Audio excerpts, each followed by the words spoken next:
ఎఫెసీ పత్రిక 6వ అధ్యాయము 10 నుండి 18 వరకు మనం చదువుకున్నాం. ఆధ్యాత్మిక పోరాటం, స్పిరిచువల్ వార్ఫేర్. ఎఫెసీ పత్రిక 6వ అధ్యాయములో ఒక వచనాన్ని మీ కొరకు మరలా నేను చదివి వినిపిస్తాను. 18వ వచనం చదువుకుందాం. ఆత్మ వలన ప్రతి సమయమునందును ప్రతి విధమైన ప్రార్థనను విజ్ఞాపనను చేయుచు ఆ విషయమై సమస్త పరిశుద్ధుల నిమిత్తము పూర్ణమైన పట్టుదలతో విజ్ఞాపన చేయుచు మెలకువగా ఉండుడి. ప్రేమగల తండ్రి, కృప కలిగిన యేసయ్యా, మీకు వందనాలు.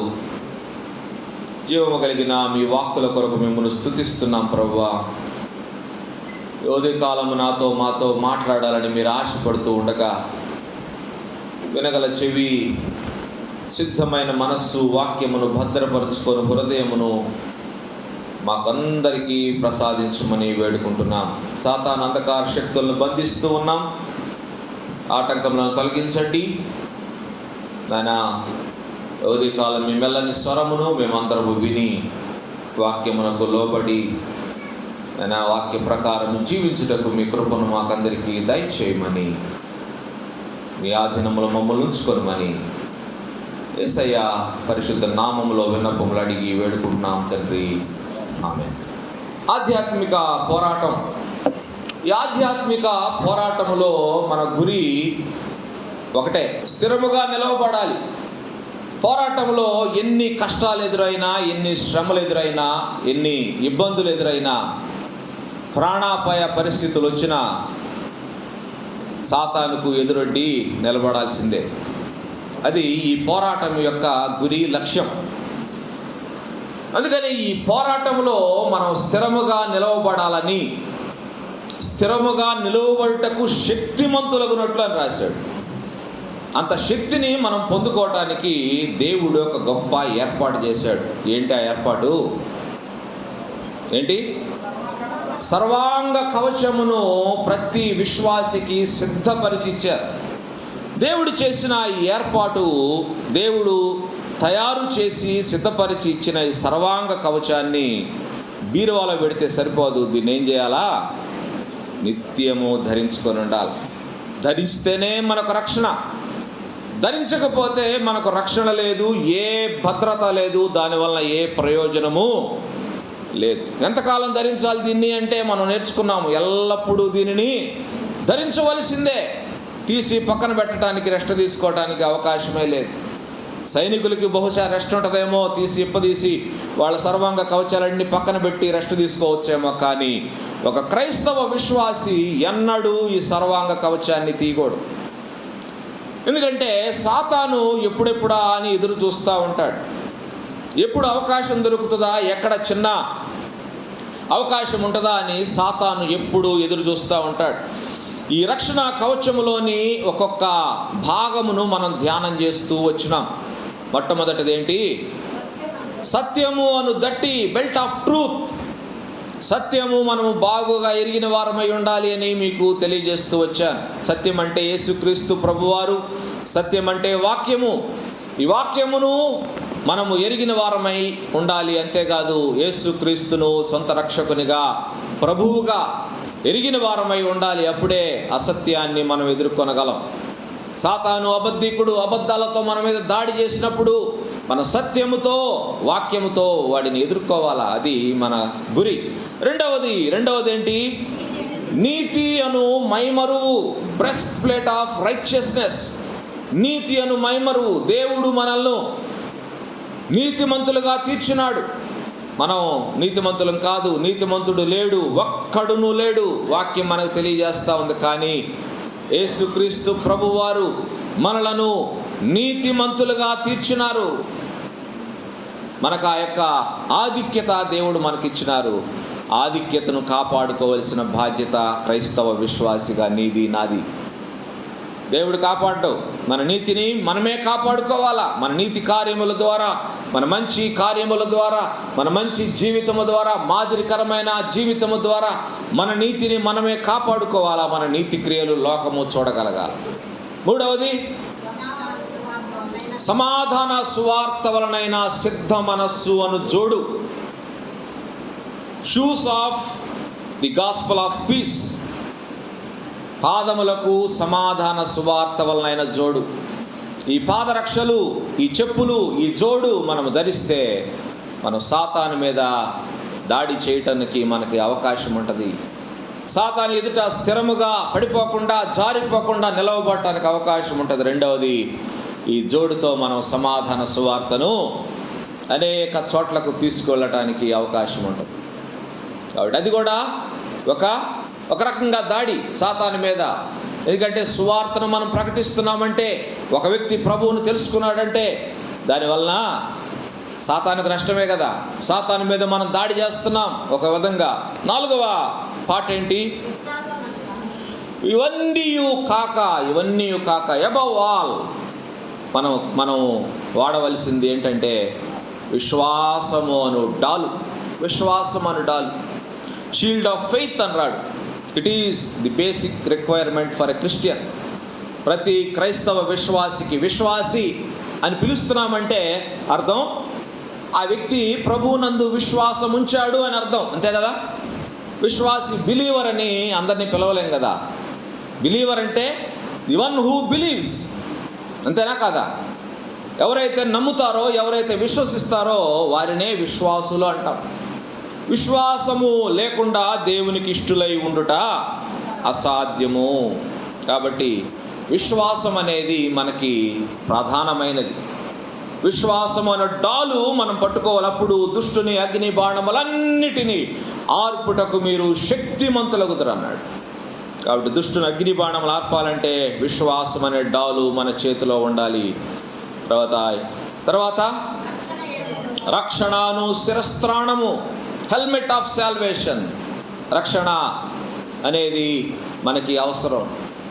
రక్షణ, తలకు రక్షణ అవసరం. ఈ శిరస్త్రాణము ఏమి? శిరస్త్రాణం అంటే రక్షణ అన్నాడు. రక్షణ లేకపోతే మనం పరలోకానికి ఎట్లా వెళ్తాం? రక్షణ అనే శిరస్త్రాణము మనకి అవసరం. ఇప్పటి వరకు మనం చదువుకున్నవన్నీ, ఇప్పటి వరకు మనం నేర్చుకున్నవన్నీ డిఫెన్సివ్ ఎక్విప్మెంట్.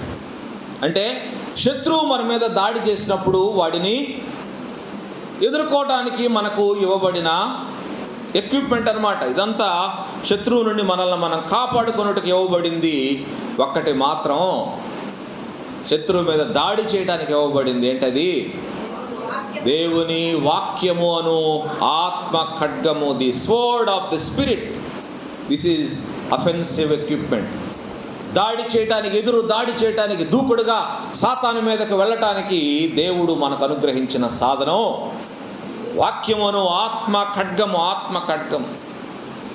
ఎందుకంటే ఈ వాక్యము గురించి బైబిల్ గ్రంథంలో వ్రాయబడింది. ఈ వాక్యము ఎంత శక్తివంతమైనదో, ఈ ఖడ్గము ఎంత శక్తివంతమైనదో హెబ్రీ పత్రిక 4:12 రాశాడు. ఈ ఖడ్గము 2 అంచులు కల ఎటువంటి ఖడ్గము కంటెను వాడిగలదని రాశాడు. 2 అంచుల ఖడ్గం అని చెప్తా ఉంటారు. 2 అంచుల ఖడ్గం కాదు ఇది. 2 అంచులు గల ఎటువంటి ఖడ్గము కంటెను వాడిగలిగింది. ఇది most powerful sword God has given to each and every one of his children. ఆయన తన ప్రతి కుమారునికి, కుమార్తెకు దేవుడు అనుగ్రహించిన ఆత్మ ఖడ్గము, 2 అంచులు కలిగిన ఖడ్గము. ఈ ఆధునిక యుగములో సాతాను నూతన విధాలలో, నూతన పంథాలలో క్రైస్తవ విశ్వాసుల మీద దాడి చేస్తా ఉన్నాడు. ఎందుకంటే టెక్నాలజీ విపరీతంగా పెరిగిపోయింది. ప్రస్తుత టెక్నాలజీ ప్రకారము సాతాను దాడి చేసే విధానం మారిపోయింది. ఇంతకుముందు దాడి చేసే విధానం వేరు, ఇప్పుడు దాడి చేస్తున్న విధానము చాలా వ్యత్యాసమైన విధానం. వాడి దాడి విధానాలు, వాడు చేసే పోరాటాలు మారవచ్చేమో, ఎందుకంటే టెక్నాలజీ మారిపోయింది కనుక. కానీ మన ఆయుధము ఎన్నడూ మారదు. It is always active 24/7. It is active 24/7. It is alive and active అని రాశాడు ఇంగ్లీష్లో. అది సజీవమైనదై బలము కలదై. It is sharp and it is alive and it is active. This is the most powerful sword.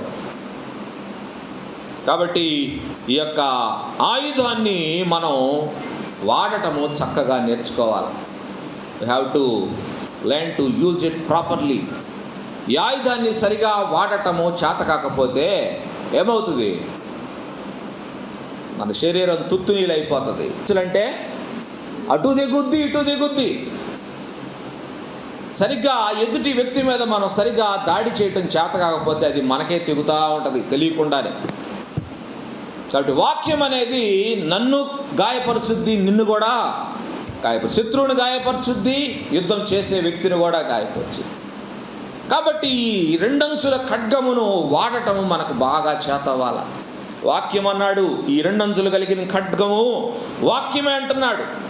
దీన్ని ప్రతిరోజు వాడుతూ ఉండాలా, ప్రాక్టీస్ చేస్తూ ఉండాలి. దీంతో ఎలా నాకు తెగకుండా నేను ఎదుటి వారిని ఎలా గాయపరచాలా, శత్రువుని ఎట్లా నేను దీనితో ఎదుర్కోవాలనేది మనం ప్రతిరోజు దీన్ని ప్రాక్టీస్ చేస్తేనే మనం చేయగలం. ప్రాక్టీస్ చేయకుండా దాన్ని మూలన పెడితే తుప్పు పట్టిపోద్ది. దేనికి ఉపయోగం అది? తుప్పు పడితే దేనికి పనికిరాదు అది.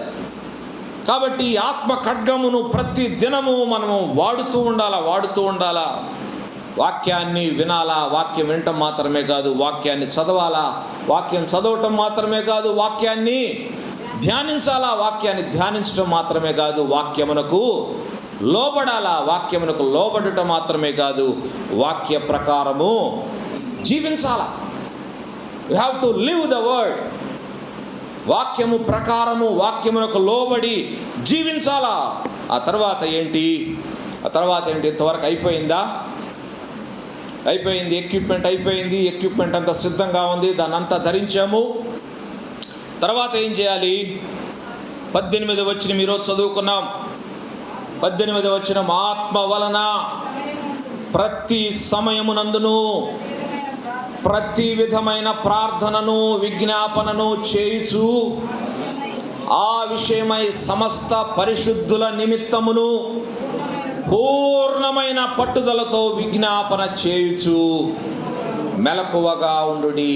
అంతా ప్రజెంట్ కంటిన్యూస్ టెన్స్, అంటే జరుగుతూ ఉండవలసింది. దీనిని ఒకరోజు చేసి ఆపటానికి వీలు లేదన్నమాట. ఒకరోజు దీనికి ముగింపు లేదు, దీనికి ఒక లిమిట్ అనేది లేదు. ఒక్కొక్క మాట మీరు గమనించండి. ఆత్మ వలన ప్రతి సమయమందును అంటే దీనికి ఒక సమయం అంటూ ఫిక్స్డ్ టైం అనేది లేదు. ప్రతి సమయమునందును ప్రతి విధమైన ప్రార్థనను విజ్ఞాపనను చేయుచు ఆ విషయమై సమస్త పరిశుద్ధుల నిమిత్తమును పూర్ణమైన పట్టుదల అంటే ఇక దానికి ఒక లిమిట్ లేదన్నమాట. ఒక లిమిట్ లేదు. ఇక్కడ ముగిసిపోయింది అనటానికి వీలు లేదు. విశ్వాసుల గురించి, మన విశ్వాసము గురించి మనము ఈ పోరాటంలో శక్తిమంతులమై నిలబడు నిమిత్తము మనము నిత్యము ప్రార్థన చేయవలసిందే అంటున్నాడు. పూర్ణమైన పట్టుదలతో విజ్ఞాపన చేయుచు మెలకువగా ఉండుడి. ఇప్పటి వరకు మనం ధ్యానించిన ఈ ఆధ్యాత్మిక పోరాటములో మనం ధరించిన ఇవన్నీ సిద్ధపాటు మాత్రమే. We are just ready with all the equipment God has given. దేవుడు మనకు దయచేసిన ఈ సర్వాంగ కవచం అంతటిని మనం ధరించి మనము సిద్ధంగా ఉన్నాం. ఇప్పుడు ఏం చేయాలి? ఇప్పుడు దాకా డ్రెస్ వేసుకున్నాం, రెడీ అయిపోయాము, బాగా ఉన్నాము. నెక్స్ట్ యుద్ధ రంగంలోకి అడుగు పెట్టాలి. యుద్ధ రంగం అంటే మామూలుగా సైనికులకైతే యుద్ధ రంగంలోకి డైరెక్ట్గా వెళ్తారు. మన యుద్ధ రంగం ఏది? మన యుద్ధ రంగం మన ప్రార్థనా గది. మన యుద్ధ రంగం. మనం పోరాడేది అక్కడే, దేవునితో మనం మాట్లాడేది అక్కడే, దేవుని శక్తిని పొందుకునేది అక్కడే. అందుకనే మనము ఈ ప్రార్థనను చేయాలంటున్నాడు. ప్రార్థన, ప్రేయింగ్ ఇన్ ద స్పిరిట్. ఇదే మనం చేయాల్సిన పోరాటం. ఆత్మలో మనము ప్రార్థన చేయటమే మనం చేయవలసిన పోరాటం అన్నారు. Pray in the spirit. తర్వాత ఏం రాశాడు? Pray in the spirit on all occasions అని రాశాడు ఇంగ్లీష్లో. అయితే మరి క్రైస్తవ విశ్వాసి యొక్క యుద్ధ రంగంలో మరి మన commander in chief, he is always with us. అది మనకి ఉన్న ప్లస్ పాయింట్ అన్నమాట. క్రైస్తవ విశ్వాసి యొక్క ఆధ్యాత్మిక పోరాటంలో ఆత్మలో మనం ప్రార్థన చేస్తూ ఉన్నప్పుడు మన కమాండింగ్ ఆఫీసర్ ఎల్లప్పుడూ మనకి సూచనలు సలహాలు ఇస్తూ ఉంటారు. ఆయన ఎప్పుడూ మనతో ఉంటారు, మనల్ని ఎన్నడూ విడిచిపెట్టని దేవుడు. ప్రార్థనలో మనం ఉన్నప్పుడు, ప్రార్థనలో మనం పోరాటం చేస్తూ ఉన్నప్పుడు మన కమాండర్ ఇన్ చీఫ్ మనకు అందుబాటులో ఉండి మనకు అన్ని గైడెన్స్ మనకు దయచేస్తారు, అన్ని ఆర్డర్స్ మనకి దయచేస్తూ ఉంటారు, సలహాలు ఇస్తారు. అంతేకాదు ఆత్మదేవుడు మనకు సహాయము చేస్తారు. ఎందుకంటే ఆయనకు మన బలహీనతలన్నీ తెలుసు. హి నోస్ అవర్ వీక్నెసెస్.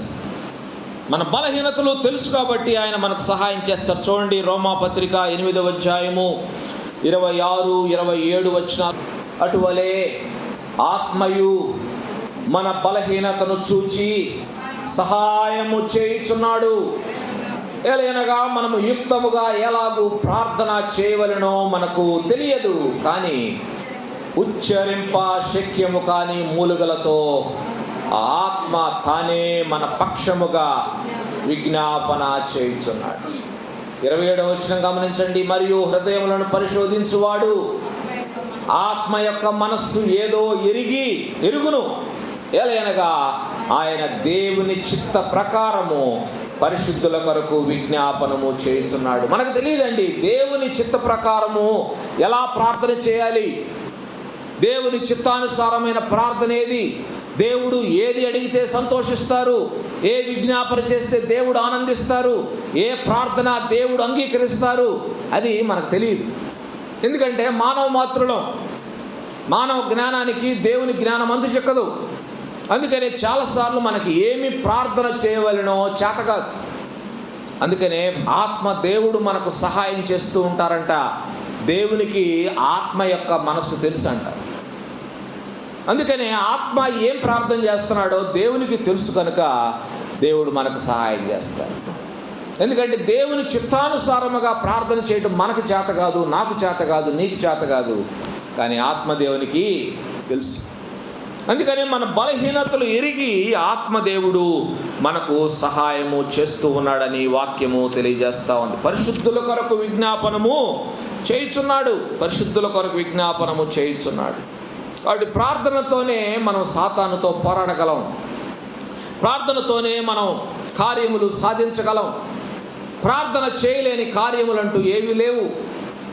ప్రార్థన ద్వారా సమస్తమును మనం సాధ్యపరచుకోగలం. Prayer is staying with God. దేవునితో, దేవుని సహవాసములో ఉండటము ప్రార్థన. దేవునితో మాట్లాడటం ప్రార్థన. పరలోకానికి భూమికి మధ్య దూరము ఎంత? చాలా దూరం. కానీ ప్రార్థనతోటి ఆ దూరాన్ని మనం ఇంతదిగా చేయొచ్చు. ఎందుకంటే shortest distance between heaven and earth is prayer. ప్రార్థనతోటి ఆ దూరం ఎంతైనా కానీ తగ్గించేయచ్చు. దేవుని సన్నిధిని మన దగ్గరకు తీసుకొచ్చేది ప్రార్థన. కాబట్టి ప్రార్థన అనేది మనకు చాలా చాలా చాలా ప్రాముఖ్యమైనది.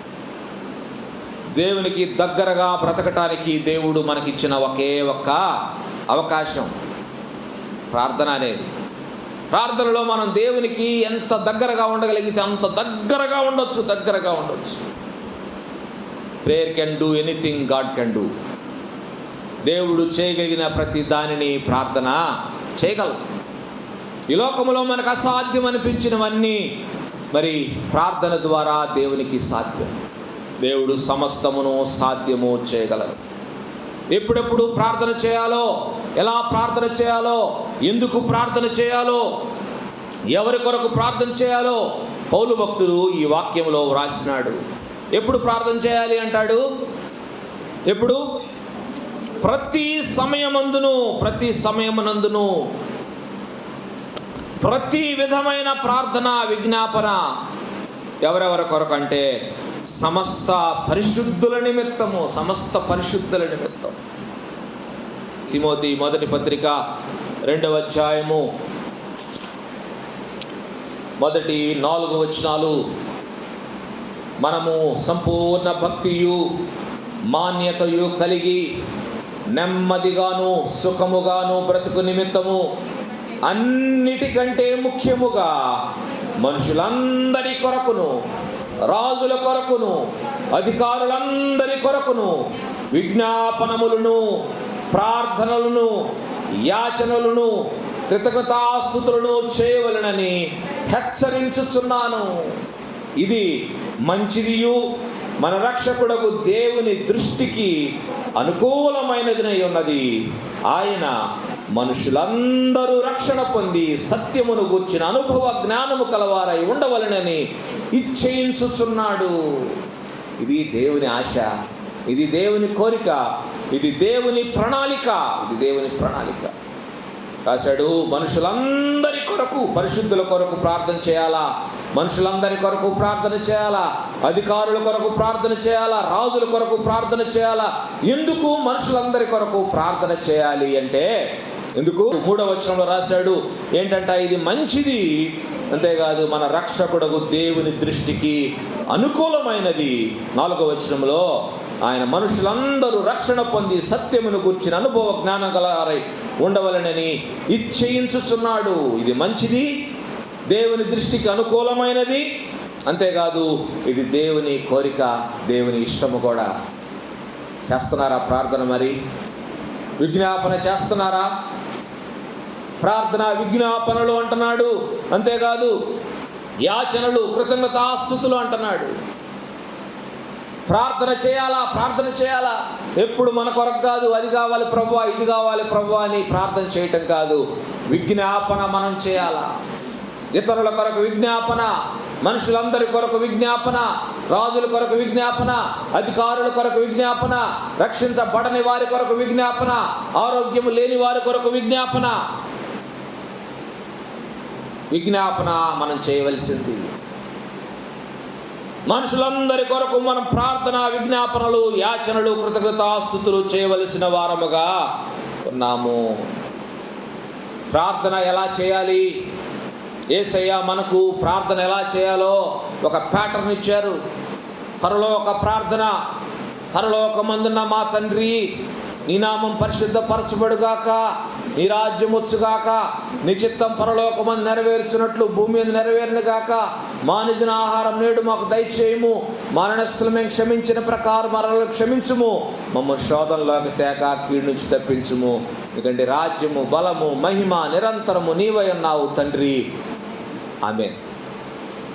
యేసయ్య నేర్పించిన ప్రార్థన ఈ విధంగా మీరు చేయండి, ఈ విధంగా మీరు ప్రభువుని అడగండి అని ఒక బేసిక్ ప్రేయర్ ప్రభువు మనకు నేర్పించినారు. అంతేకాదు ఈ ప్రార్థన ఎలా చేయాలో ప్రభువు నేర్పించినారు. లూకా సువార్త 18వ అధ్యాయము, మరి ఆ అధ్యాయంలో ఒక ఉపమానము ద్వారా యేసుక్రీస్తు ప్రభువారు ఎలా ప్రార్థన చేయాలో నేర్పించినారు. ఎలా ప్రార్థన చేయాలంట, విసుగక నిత్యము ప్రార్థన చేయాలి అంటారు యేసయ్య. విసుగక నిత్యము ప్రార్థన చేయాలి. ఎందుకంటే సాతాను ఎదురు చూస్తూ ఉంటాడండి. మనం ఎప్పుడు విసిగిపోతామా, ఎప్పుడు ఈ ప్రార్థన ఆపేస్తామా, ఎప్పుడు ఈ ప్రార్థన అనే పోరాటాన్ని మనం మరి తెగిస్తామా, దాని నుంచి దూరంగా వెళ్ళిపోతామా అని ఎదురు చూస్తూ ఉంటాడు సాతాను. అవకాశం కొరకు ఎదురు చూస్తూ ఉంటాడు సాతాను. అందుకనే యేసయ్య అంటున్నారు, మీరు విసిగిపోవద్దు, విసుగక మీరు నిత్యము పోరాటము చేయాలి, ప్రార్థన చేయాలి. యేసయ్య చెప్పిన ఉపమానం మీద దేవునికి భయపడక, మనుషులను లక్ష్య పెట్టక ఉన్న ఒక న్యాయాధిపతి ఉన్నాడు. ఇంకొక సైడు ఒక విధవరాలు ఉంది. తరచుగా ఆమె ఈ న్యాయాధిపతి దగ్గరికి తనకు న్యాయము తీర్చమని వస్తూ ఉండేదట. కానీ చాలా కాలం ఆయన ఒప్పుకోలేదంట. ఆమె తరచుగా వస్తూ ఉండటాన్ని బట్టి ఎంతకాలం చూడాలి ఈ ఫేస్ అనుకున్నాడు ఏమో, మరి ఇక లాభం లేదు, తీర్చేద్దాం న్యాయం అనుకున్నాడు. తీర్చేద్దాం న్యాయం అనుకొని మరి ఆమెకు న్యాయము తీర్చడానికి సిద్ధపడ్డాడు. ఆమె తరచుగా రావటాన్ని బట్టి ఆయన విసిగిపోయాడు, కానీ వెళ్ళటానికి ఈమె విసిగిపోలా. తనకు న్యాయము కావాలి అంతే. తనకు న్యాయము జరుగునంత వరకు, న్యాయాధిపతి తీర్పు ఇచ్చినంత వరకు ఆమె విసిగిపోలేదు. ఆయన అన్యాయస్తుడని రాశాడు. అన్యాయస్తుడైన న్యాయాధిపతి భేద విధవరాలి పట్టుదల చూసి న్యాయము తీర్చేశాడండి. మరి దేవుని సంగతి ఏంటి? కింద రాశాడు 18వ అధ్యాయము 7వ వచనంలో రాశాడు, దేవుడు తాను ఏర్పరచుకొనిన వారు దివారాత్రులు తనను గూర్చి మొర్ర పెట్టుకొనుచుండగా వారికి న్యాయము తీర్చడా. 8వ వచనము, ఆయన వారికి త్వరగా న్యాయము తీర్చును. డోంట్ వరీ, తొందరపడద్దు, విసిగిపోవద్దు, ప్రార్థన ఆపివేయవద్దు. ఏ విషయంలోనైనా మనం విసిగిపోవచ్చు, కానీ ఈ ఆధ్యాత్మిక పోరాటం విషయంలో, ఈ ప్రార్థన విషయంలో మనం విసిగిపోకూడదు. మనం ఎవరి దగ్గరికి వెళ్తున్నాం? దేవుని దగ్గరికే కదా, దేవుణ్ణే కదా అడుగుతున్నాం. లోక సంబంధమైన వ్యక్తులనైతే మనం అడిగి విసిగిపోవచ్చు. ఎంతకాలం వీడిని అడగాలరా, వీడి ముఖం ఎంతకాలం చూడాలని విసిగిపోవచ్చు. కానీ దేవుని దగ్గరికే కదా మనం వెళ్తున్నాం. ఎందుకు విసిగిపోవాలా? ఎందుకు మనం మరి నిరుత్సాహపడిపోవాలా? దేవుడు అంటున్నారు, ఆయన త్వరగా న్యాయము తీర్చును.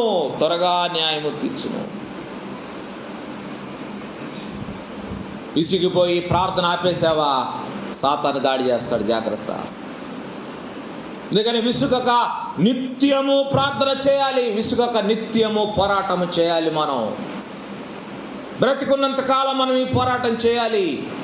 శత్రువు విసిగిపోయి మనల్ని వదిలేయాలి, కానీ మనం విసిగిపోయి ప్రార్థనను విడిచిపెట్టకూడదు. ఈ లాభం లేదురా, కొరకరాని కొయ్య, ఈ కొయ్య లాభం లేదు మనకని సాతాను వదిలేయాలి, కానీ మనం విడిచిపెట్టకూడదు. అది దేవుడు మన దగ్గర నుంచి కోరుకుంటున్న పోరాటం. అటువంటి విశ్వాసులంగా మనం ఉండాలని దేవుడు కోరుకుంటున్నాడు. స్థిరముగా నిలబడే వ్యక్తులముగా మనం ఉండాలని కోరుకుంటున్నాడు. చిన్న వాటికి జారిపోయి, పడిపోయి, వెనక తిరిగి పారిపోయే వ్యక్తులుగా మనం ఉండటం దేవునికి ఇష్టం లేదు. We should stand firm in this fight. పరిస్థితులు ఏవి ఎదురైనప్పటికీ, సాతాను ఎన్ని రీతులుగా మన మీద దాడి చేస్తున్నప్పటికీ మనం ప్రార్థన చేయటము మానకూడదు. సాతానికి ఇది ఇష్టం ఉండదు. తరచుగా మనం దేవుని సన్నిధిలో ఉండటం, ప్రార్థన చేయటం, కన్నీరు కార్చటం సాతానికి ఇష్టం ఉండదు. వాడికి తెలుసు ప్రార్థన మనల్ని శక్తివంతులుగా మార్చేస్తుందని వాడికి తెలుసు. ప్రార్థన మనల్ని బలవంతులుగా మార్చుద్దని వాడికి తెలుసు. ప్రార్థన మనకు యుద్ధము చేయటం నేర్పుద్దని వాడికి తెలుసు. ప్రార్థన చేస్తే వాడికి అపజయమని వాడికి తెలుసు. అందుకనే ప్రార్థన చేయటానికి ఆటంకాలు కలిగిస్తూ ఉంటాడు సాతాను. ఈ లోకంలో ఏ పని చేస్తున్నా కానీ మనకి విసుగు రాదు, ఇబ్బంది కలగదు, నిద్ర రాదు. కానీ ప్రార్థనకు కూర్చోండి. నిద్రాదేవత వచ్చి నెత్తి మీద కూర్చుంటుంది. చాలామంది ప్రార్థనలు కూర్చొని నిద్రపోతూ ఉంటారు. కారణం ఏంటంటే ప్రార్థన చేయటం సాతానికి ఇష్టం ఉండదు. ఏదో ఒక రీతిగా ప్రార్థనని ఆటంకపరుస్తాడు వాడు.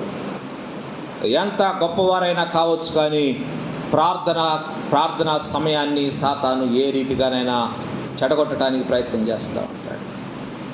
టీవీలు చూస్తూ కూర్చుంటే ఎన్ని గంటలైనా గడిపేస్తాం. ఫోన్ చూస్తూ ఉంటే ఎన్ని గంటలైనా గడిపేస్తాం దాంతో. కానీ ప్రార్థన దగ్గరికి వస్తే 10 నిమిషాలు పట్టుమని కూర్చోటానికి మనకి చేత కాదు. చాలా ఇబ్బంది పడుతూ ఉంటాం. ఎక్కడ లేని మత్తు మనకు వచ్చేస్తూ ఉంటాం. పౌలు భక్తుడు అంటా ఉన్నాడు, చూడండి ప్రార్థన ఎలా చేయాలంట, పూర్ణమైన పట్టుదలతో విజ్ఞాపన చేయాలి అంటున్నాడు. You must always be sober and vigilant. పట్టుదలతో, పూర్ణమైన పట్టుదలతో విజ్ఞాపన చేయుచు మెలకువగా ఉండుడి. పూర్ణమైన పట్టుదల అంటే ఎన్ని శ్రమలైనా, ఎన్ని ఆటంకములు ఎదురైనా, ఎంత కష్టముగా ఉన్నా ప్రార్థన మనం మర్చిపోకూడదు, ప్రార్థన మానకూడదు. మనం మానేదే ప్రార్థన కదా. చిన్న కష్టం వచ్చిందంటే మనం మానేదే ప్రార్థన. ఇంకేం ప్రార్థన చేస్తాం? ఇంకేమి వాక్యం చదువుతాం? సమస్య వచ్చింది కదా, ఇబ్బంది వచ్చింది కదా, ఆరోగ్యం బాగాకపోయినా ప్రార్థన మానేస్తాం, వాక్యం చదవటం మానేస్తాం, దేవుని మీద అలుగుతాం. ఇబ్బందులు సమస్యలు మనకు రాకపోతే ఎవరికి వస్తాయి చెప్పండి? జంతువులకి వస్తాయా? పక్షులకు వస్తాయి? వాటికి కూడా వస్తాయి. వాటికి తగిన సమస్యలు వాటికి ఉంటాయి, వాటికి వచ్చే కష్టాలు వాటికి ఉంటాయి. మరి ఆత్మ కలిగిన మనం, మరి జ్ఞానం కలిగిన మనం, దేవుని స్వరూపంలో చేయబడిన మనం, లోకంలో పోరాటం చేయవలసిన మనం, మనకు రాకపోతే కష్టాలు ఎవరికి వస్తాయి? కష్టాలు ఎదురైనా, సమస్యలు ఎదురైనా పూర్ణమైన పట్టుదల అంటే అది. కష్టాలు రావచ్చు, ఆటంకాలు రావచ్చు, ఇబ్బందులు రావచ్చు, శోధనలు రావచ్చు, మనం మాత్రం ముందుకే వెళ్ళాలా. ప్రార్థనలో మనము పట్టుదలగా మనం ఉండాలా. మన ప్రార్థన బట్టి సాతాను విసిగిపోయి మనల్ని వదిలేయాలా. అంతే, నీ వదిలేయకూడదు. It is too dangerous. పట్టుదలతో అన్ని సమయాలలో, అన్ని పరిస్థితులలో, అన్ని విధాలైన ప్రార్థన చేస్తూ, తర్వాత మెలకువగా ఉండాలంటున్నాడు. ప్రార్థనలో మెలకువ అవసరం. ప్రార్థనలో మనకు మెలకువ అవసరం. ఎందుకు మెలకువగా ఉండాలి? మెలకువ అంటే ఏంటి? అప్రమత్తంగా ఉండాలి. You should be vigilant. ఎటు నుంచి సాతాను దాడి చేస్తాడు, ఎటు నుంచి సాతాను రాబోతున్నాడు, ఏ విధంగా దాడి చేయబోతున్నాడు అనేది మనం తెలుసుకోవటానికి మనం మెలకువగా ఉంటే సాతాను ఎటు నుంచి వస్తున్నాడో మనకు అర్థమవుతుంది. ఎందుకు క్రైస్తవ విశ్వాసి మెలకువగా ఉండాలి? పేతురు భక్తుడు రాసిన మొదటి పత్రిక 4వ అధ్యాయము 7వ వచనంలో రాశాడు, అన్నిటి అంతము సమీపమై ఉన్నది, కాబట్టి మీరు స్వస్థ బుద్ధి కలవారై ప్రార్థనలు చేయుటకు మెలకువగా ఉండుడి. అంత్య దినాల్లో ఉన్నాం, కడవరి దినాల్లో ఉన్నాం, ప్రభువు రాకడ దినాల్లో మనం ఉన్నాం. We have to be alert. మనం జాగ్రత్తగా ఉండాలి. సాతాను దాడి చేయడానికి ఇదే అనుకూలమైన సమయం వాడికి. ఎందుకంటే అంత్య దినములలో వస్తున్న అనేక రకాలైన శ్రమలను బట్టి, అనేక రకాలైన హింసలను బట్టి, అనేక రకాలైన ఇబ్బందులను బట్టి, శోధనలను బట్టి మనం బలహీన పడతామని వాడికి తెలుసు. అందుకనే సమయం కొరకు వాడు ఎదురు చూస్తూ ఉంటాడు. ఎంత దినములలో మీరు ప్రార్థనలు చేయుటకు మెలకువగా ఉండండి అంటున్నాడు. ఇంకా ఎందుకు మెలకువగా ఉండాలంటే, పేతురు భక్తుడు రాసిన మొదటి పత్రిక 5వ అధ్యాయం 8వ వచనము, నిబ్బరమైన బుద్ధి గలవారై మెలకువగా ఉండుడి. మీ విరోధి అయిన అపవాది లేక సాతాను గర్జించు సింహము వలె ఎవరిని మృంగుదునా అని వెదకుచూ తిరుగుచూ ఉన్నాడు. He is on duty 24/7. అందరికి 8 గంటలే డ్యూటీ ఉంటుంది. సాతాను 24 గంటల డ్యూటీ చేస్తున్నాడు. ఎందుకంటే అపవాది తనకు సమయము కొంచెమే అని తెలుసుకొని అయిపోయింది వాడి సమయం. అంత్య దినాల్లో మనం ఉన్నామంటే ప్రభువు రాకడ దగ్గర అయిందని అర్థమే కదా. ప్రభువు రాకడ దగ్గర అవుతుందంటే వాడి సమయము తక్కువైపోయిందనే కదా అర్థం. అపవాది తనకు సమయము కొంచెమే అని తెలుసుకొని బహు క్రోధము కలిగిన వాడై మీ వద్దకు దిగి వచ్చి ఉన్నాడు. ఇక్కడేమంటున్నాడంటే, మీ విరోధి అయిన అపవాది గర్జించు సింహము వలె ఎవరిని మృంగుదునా అని వెదకుచూ తిరుగుచూ ఉన్నాడు. ఎవరు అవకాశం ఇస్తారా వాడిని నాశనం చేద్దాము అని వాడు వెదకుచూ తిరుగుచూ ఉన్నాడంట. You should be alert always. అన్ని సమయములలో, అన్ని సందర్భములలో, అన్ని పరిస్థితులలో మనం అలర్ట్గా ఉండాలి, మెలకువగా ఉండాలి. లోక సంబంధమైన పోరాటంలాగా కాకుండా ఈ ఆధ్యాత్మిక పోరాటము మనం ఈ లోకములో బ్రతికి ఉన్నంత కాలము చేయవలసిందే కదా.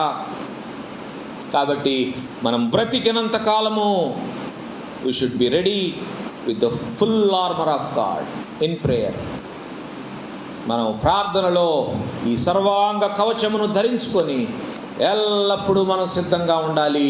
ఎల్లప్పుడూ మళ్ళీ మెలకువగా ఉండాలి. ఇంకా ఎందుకు మనం మెలకువగా ఉండాలి అంటే మత్తయి సువార్త 24వ అధ్యాయము 42వ వచనము, ఏ దినమున మీ ప్రభువు వచ్చునో మీకు తెలియదు కనుక మెలకువగా ఉండుడి. ప్రభు వచ్చే టైం అయింది. ఒకవైపు సాతాను గర్జించు సింహం వలె వెదకుచూ తిరుగుతున్నాడు, వాడి విషయమై జాగ్రత్తగా మెలకువగా ఉండాలి. రెండో వైపు ప్రభు వచ్చే టైం కనుక, ఆయన ఎప్పుడు వస్తారో తెలియదు కనుక, ఏ దినమున మీ ప్రభు వచ్చునో మీకు తెలియదు కనుక మెలకువగా ఉండండి, మెలకువగా ఉండండి. మార్కు సువార్త 13వ అధ్యాయం 33వ వచనంలో కూడా ప్రభు అంటున్నారు, చూడండి, జాగ్రత్త పడుడి, మెలకువగా ఉండి ప్రార్థన చేయుడి, ఆ కాలము ఎప్పుడు వచ్చునో మీకు తెలియదు. ఆ కాలం అంటే అంత్య దినాల గురించి ప్రభువు చెప్తున్న కాలం, చివరి దినాలు, కడవరి దినాలు. ఆ కాలము ఎప్పుడు వస్తుందో మీకు తెలియదు కనుక మీరు ప్రార్థనలో మెలకువగా ఉండండి, జాగ్రత్త పడండి. Be careful, be alert. ప్రార్థన చేయొచ్చు, మెలకువగా ఉండండి. మార్కు 14:38లో కూడా మీరు శోధనలో ప్రవేశించకుండానట్లు మెలకువగా ఉండి ప్రార్థన చేయుడి. మనకు కూడా వర్తిస్తుంది ఈ వాక్యం. ఒకవేళ మనం మెలకువగా లేకుండా మనం ప్రార్థన చేయకుండా ఉన్నాము అంటే శోధనలో పడిపోతాం. యేసయ్యతో తిరిగిన శిష్యులే పడిపోయారు శోధనలో, నీవు నేనెంత. కాబట్టి మనం శోధనలో పడకుండా నిమిత్తము మనం ప్రార్థన చేయొచ్చు, మెలకువగా ఉండాలి. చివరిగా లూకాసు సువార్త 21వ అధ్యాయము 34 నుండి 36 వచనాల్లో ఏమని వ్రాయబడిందో గమనించండి. ఏమంటున్నాడు? మీ హృదయములు ఒకవేళ తిండి వలనను, మత్తు వలనను, ఐహిక విచారముల వలనను మందముగా ఉన్నందున ఆ దినము అకస్మాత్తుగా మీ మీదికి ఉరి వచ్చినట్లు రాకుండా మీ విషయమై మీరు జాగ్రత్తగా ఉండుడి. ఆ దినము భూమి అందంతటా నివసించు వారందరి మీదికి అకస్మాత్తుగా వచ్చును. కాబట్టి మీరు జరగబో వీటినెల్లను తప్పించుకొని మనుష్య కుమారుని ఎదుట నిలువబడుటకు శక్తి గలవారగునట్లు ఎల్లప్పుడూ ప్రార్థన చేయుచు మెలకువగా ఉండుడి అని చెప్పాను. Don't neglect to pray. Prayer makes you strong. We are in the last days. మనమున్న దినాలు అంత్య దినములు, కడవరి దినములు, చివరి దినములు, ప్రభు రాకడ దినములు. యేసయ్య హెచ్చరిస్తున్న ఆ దినాల గురించే. ఒకవేళ మీరు తిండి వల్ల కానీ, మత్తు వలన కానీ, ఐహిక విచారములు అంటే లోక సంబంధమైన విచారముల వలన మందముగా ఉన్నప్పుడు ఆ దినము అకస్మాత్తుగా మీ మీదికి ఉరి వచ్చినట్లు వస్తుంది అంటున్నాడు.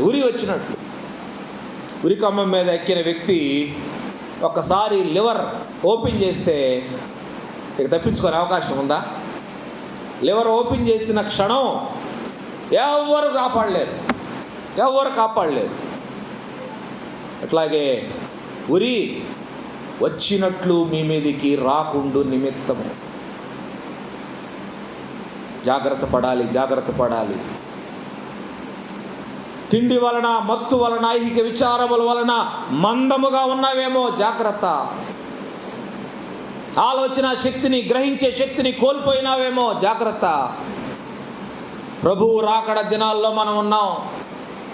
ఈరోజు జరుగుతున్న పరిస్థితులు ప్రభువు రాకడని మన జ్ఞాపకం చేయటం లేదా?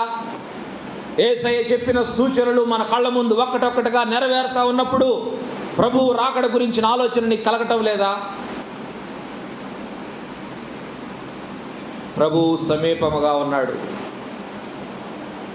వచ్చుచున్నవాడు ఆలస్యము చేయక వచ్చును. He is going to come very soon. ఎప్పుడు అనేది మనం చెప్పలేం, కానీ హీ ఈస్ కమింగ్ సూన్. ప్రభు ఎప్పుడు వస్తారో మనకు తెలియదు. అందుకనే ఆ దినం అకస్మాత్తుగా మీ మీదికి ఉరి వచ్చినట్లు రాకుండా మీ విషయమై మీరు జాగ్రత్తగా ఉండండి అంటున్నాడు. వాళ్ళ గురించి వీళ్ళ గురించి మనకు అవసరం లేదు. వాళ్ళు పరలోకానికి వెళ్తారా వెళ్ళరా నీకు అవసరం లేదు. నువ్వు వెళ్తావా లేదా అది చూసుకో ముందు. నేను వెళ్తానా పరలోకము వెళ్ళనా, నా బ్రతికి ఎట్లా ఉంది, నా జీవితం ఎట్లా ఉంది, ప్రభువుతో నా సంబంధం ఎట్లా ఉంది, ప్రభుతో నా సహవాసం ఎట్లా ఉంది? లోపాలుంటే సరి చేసుకో. నిన్ను గురించి నీవు ఆలోచించు. మొదట నీవు రక్షించబడాలా, తర్వాత నీ కుటుంబము, తర్వాత నీ ఇరుగు పొరుగు వారు, తర్వాత నీ బంధువులు, రక్త సంబంధికులు. అంతేకాని మొదట ప్రభువుకి ఎవరు కావాలి? గాడ్ వాంట్స్ యూ, మీ. నేను కావాలి మొదట. నీవే రక్షించబడనప్పుడు నీ కుటుంబాన్ని ఏం రక్షించగలవు నువ్వు? మొదట నీ రక్షణ గురించి జాగ్రత్త పడు. ఇక రాస్తున్నాడు, take care of yourselves. మీ విషయమై మీరు జాగ్రత్తగా ఉండండి.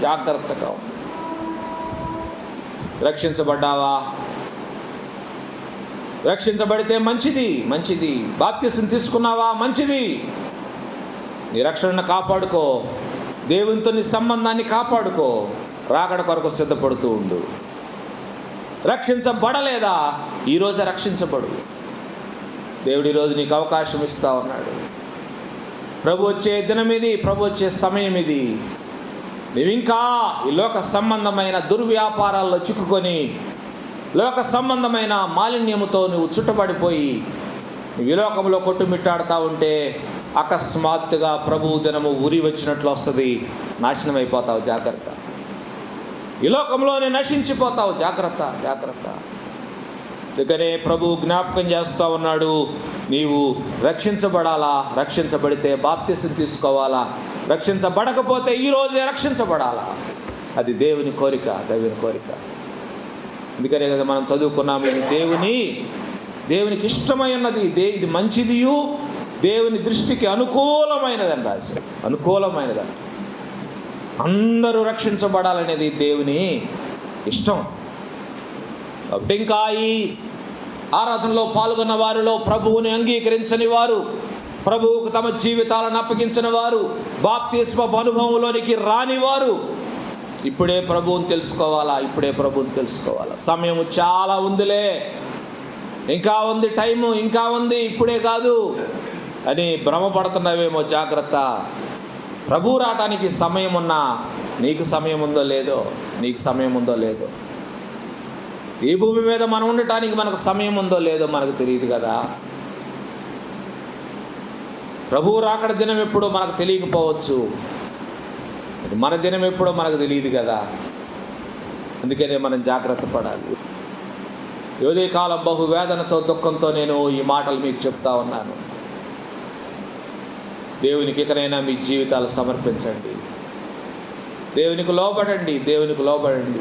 ఎంతో కాలముగా దేవుడు మిమ్మల్ని బ్రతిమాలుతున్నాడు. బ్రతిమాలటానికి కూడా ఒక లిమిట్ ఉంటుంది కదా. లిమిట్ తర్వాత దేవుని ఉగ్రత. ఇంకా దేవుని ఉగ్రతకు బలైపోవలసిందే. దేవుడు ఎన్నో అవకాశాలు ఇచ్చుంటాడు నీకు, సద్వినియోగం చేసుకుపోయి ఉండొచ్చు నువ్వు. ఈరోజు మళ్ళీ అవకాశం ఇస్తున్నాడు దేవుడు, సద్వినియోగం చేసుకుంటావా? మరొక అవకాశం వస్తుందో రాదో. మనము నేటి వారమే, రేపటి వారం కాదు. రేపేమి సంభవిస్తుందో మనకు తెలియదు. కాబట్టి ఈరోజు గురించి మనం ఆలోచించేద్దాం. మన యొక్క భవిష్యత్తు గురించి మనం ఆలోచించేద్దాం. యేసయ్య మనకు జ్ఞాపకం చేస్తున్నారు, మీ విషయమై మీరు జాగ్రత్తగా ఉండండి. Be alert and be careful. ఈ రాకడ దినములలో మన బ్రతుకులను మనం పరిశీలించుకున్నాం. దేవునికి లోబడకపోతే ఇప్పుడే దేవునికి లోబడమని మిమ్మల్ని బతిమాలుకుంటున్నాను. ప్రార్థన చేసుకుందాం. కృప కలిగిన తండ్రి, ప్రేమ కలిగిన యేసయ్యా, మీకు వందనాలు ప్రభువా. ఈ లోకంలో మా శత్రువైన సాతాను ఎదుట మేము స్థిరముగా నిలవబడటకు శక్తిమంతులు అవ్వాలని, మేము వెనుదిరిగి పారిపోయే వారముగా మేము ఉండకూడదని ఆయన మా కొరకు సర్వాంగ కవచమును మీరు సిద్ధపరిచి ఇచ్చినారు ప్రభువా. చాలామంది నిర్లక్ష్యంగా ఉంటున్నారు, సర్వాంగ కవచాన్ని ధరించుకోవటం లేదు, యుద్ధభూమిలోకి ప్రవేశించడం లేదు. అందరూ నాయన కవచాన్ని ధరించి బయట ఉన్న వాళ్ళు కూడా చాలామంది ఉన్నారు ప్రభు. ఇక్కడ ఆయన సహాయం చేయమని వేడుకుంటున్నాం. ఆయన ఉదయ కాలము ప్రభువా ఈ కడవరి దినములను గురించి మాకు జ్ఞాపకం చేసినారు. అందుని బట్టి మిమ్మల్ని స్తుతిస్తున్నాం. అపవాది ఎవరిని మృంగుదనాన్ని గర్జించు సింహము వలె వెదకుచూ తిరుగుచూ ఉన్నాడు. అంతేకాదు వాడికి సమయం కొంచెమే అని తెలుసుకొని వాడు బహు క్రోధము కలిగిన వాడై మమ్మల్ని నాశనము చేయడానికి మా మధ్యకే దిగి వచ్చినాడు. ప్రభువా కనికరించండి నాయన. ఇంకా నాయన తమ హృదయాలను కఠినపరుచుకొని మీకు లోబడక మరి తమ భవిష్యత్తు ఏంటో తెలియక అగమ్య గోచర పరిస్థితుల్లో ఉన్న వారి కొరకు మేము ప్రార్థిస్తూ ఉన్నాం. చిత్తమైతే నాయన మరొక్క అవకాశం వారికి దయచేయండి ప్రభువా. మరి కఠిన హృదయాలను, బండలాంటి హృదయాలను వాక్యమనే స్థితితో పగలగొట్టండి. మరి హృదయాల్లో కార్యము జరిగించమని వేడుకుంటూ ఉన్నాం. మీరు మాట్లాడితే, మీరు మెత్తన చేస్తే వారు మీకు లోబడతారు ప్రభువా. మీరు ఆకర్షించుకుంటే వారు మీ దగ్గరకు వస్తారు. ఆయన లోబడనొల్లని పిల్లలకు శ్రమ అన్నారు. ఆ శ్రమలో నాయన వారు పడిపోకుండా, శోధనలో పడిపోకుండా, నాశనమైపోకుండా నిశ్చితమైతే మరొక అవకాశం వారికి దయచేయమని వేడుకుంటూ నిలువబడిన బిడ్డలను మీ చేతులకు అప్పగిస్తూ యేసయ్య అతి పరిశుద్ధ నామములో విన్నపములు అడిగి వేడుకుంటున్నాం తండ్రి. ఆమేన్.